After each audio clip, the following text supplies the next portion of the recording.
guys. Hindi off natin ngayon kaya may time tayong magluto. Magluluto pala ako ngayon mga guys ng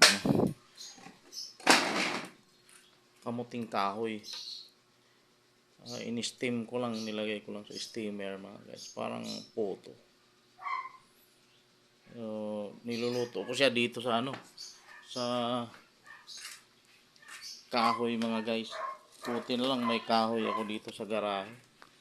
Marami akong nakaimbak na kahoy sa garahe. Kaya pwede tayong magluto sa kahoy. Pang emergency ito mga guys. Yan. Yan yung niluluto natin ngayon. Yan mga guys. O, tingnan nyo.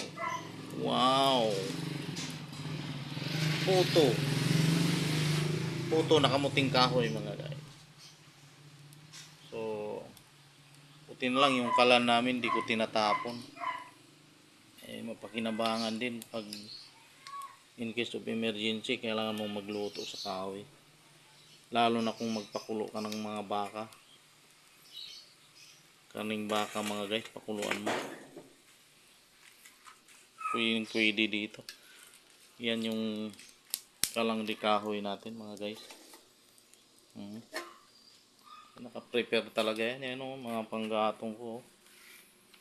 Naka-stock talaga yan dito sa garahe in case na kailangan natin, maubusan tayo ng gas or may pakuluan tayong baka, pwede dyan.